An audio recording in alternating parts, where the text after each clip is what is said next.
Welcome to another Sunday night. As we study the book of Numbers, there's so much that we can learn. And tonight, we're talking about patience. Patience. It's a difficult subject. And it's funny because I remember growing up and always saying, never pray. You should never pray for patience because that's when you'll get really bad things that happen to you. And so patience has kind of gotten a bad rap over the years. I want to start off this evening with a story. In South Florida, there's a lot of bridges over the roads that actually go up and down. They go up so that boats can go underneath them, big boats like yachts and sailboats. And I remember one time my family was traveling with another family and we were following, and some of the kids switched sides. So some went with the other parents and their kids went with my parents. And so I was with my friend in this other car following my parents in their car. And we were driving and we came to one of these bridges, and my parents had made it over the bridge when all of a sudden the gate came down and the bridge went up. And if you've ever been through one of these, when the bridge goes up, it takes forever because boats aren't the quickest thing. And so you sit there and you wait and you watch the boat go slowly through, and then the bridge goes right back down. And I remember having lots of anxiety. I remember worrying, I'm never going to see my parents again. This is awful. And I remember the mom of my friend's family looking back and seeing the distress on my face. And she said, don't worry, we're going to catch back up. We're going to make it back. We didn't lose them. I remember as soon as the gate went up and we went over the bridge, there was my dad's car with its flashers flashing, and we got right back in line and we continued on our journey, and everything was fine. I share that story because I think so many times in life, things come up against us or things happen that we don't like, and it causes us distress. And we go, how is this ever going to work out? How is this ever going to come back to normal? And what we don't understand is that God is on the other side and knows everything already and understands how things is going to work out. But we don't always see that. And the thing is, we can be told that time and time again, and we can see God's hand at work time and time again, but when we're up against it and it's really, really affecting us, it doesn't seem like there's any hope. And so tonight, I want to talk about the Israelites, and we're going to look at a story of them and the distress they felt and some of the things going on. But more importantly, I want us to think hard about what can we do on this side of the distress and anxiety to set ourselves up, because they're going to happen.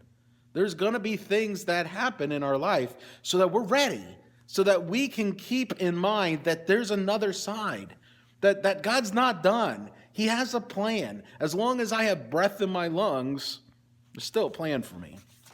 Our passage tonight comes from Numbers. It's chapter 11, verses 1 through 15. It says, and the people complained in the hearing of the Lord about their misfortunes. That's how it starts off. The people, God's people, were complaining. They were distressed. They were unhappy. And when the Lord heard it, his anger was kindled. And the fire of the Lord burned among them and consumed some outlying parts of the camp. Then the people cried out to Moses, and Moses prayed to the Lord, and the fire died down. So the name of that place was called Taberah, because the fire of the Lord burned among them. Now the rabble was among them, had a strong craving, and the people of Israel also wept again and said, oh, that we had meat to eat. Oh, we remember the fish we ate in Egypt that cost nothing, the cucumbers, the melons, the leeks, the onions, and the garlic. But now our strength is dried up, and there is nothing at all but this manna to look at. Understand, God is providing for them, for the people, food from heaven. Every day, there it is, like clockwork. And now they're tired of the provision. They're tired of what God and how God is taking care of them. So we come to verse 7. Now the manna was like coriander and seed, and its appearance like that of bdellium. That the people went about and gathered it and ground it in hand mills or beat it in mortars and boiled it in pots and made cakes of it. And the taste of it was like the taste of cakes baked with oil. When the dew fell upon the camp in the night, the manna fell with it. Moses heard the people weeping throughout their clans, everyone at the door of his tent, and the anger of the Lord blazed hotly, and Moses was displeased. Moses said to the Lord, "Why have you dealt ill with your servant? And why have I not found favor in your sight that you lay the burden of all this people on me? Did I conceive all this people? Did I give them birth that you should say to me, carry them in your bosom as a nurse carries a nursing child, so the land that you swore to give their fathers? Where am I to get meat to give to all this people? For they weep before me and say, give us meat that we may eat. I am not able to carry all this people alone. The burden is too heavy for me.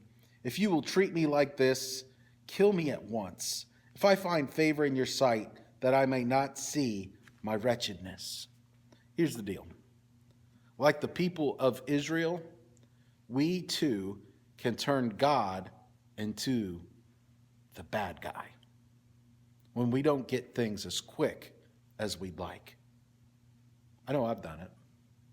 In my own life, there are all kinds of things I don't understand. God, why? As Moses said, God, why are you mistreating me this way? Why don't, if this is how you treat me, just take my life. If this wretchedness, this doesn't make any sense to me. I don't get it. People complained about both God and their leader, Moses. Even Moses' own siblings opposed him, as you read in the next chapter. I don't know about you, but often when we go on a road trip, I know what the one thing we hear over and over again is, are we there yet? How much longer? It's our family joke whenever that question's asked. I always say, 5 more minutes. Well, you know what? Sometimes in life, we need 5 more minutes.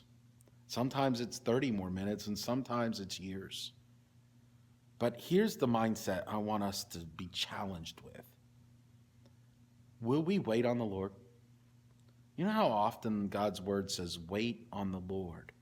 Be still and wait on him. Wait for him to act. His timetable is not our timetable. And so it's easy for us to complain. It's easy for us to vilify the one who's in charge. It's not always as easy to trust.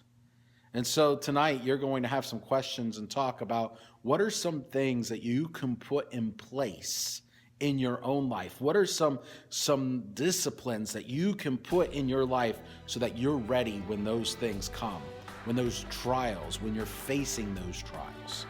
Because patience isn't easy. It's just like working out's not easy to get stronger. You got to work at it. So let's put those things in place now so that we're strong. We're ready when those trials are before us. God bless you.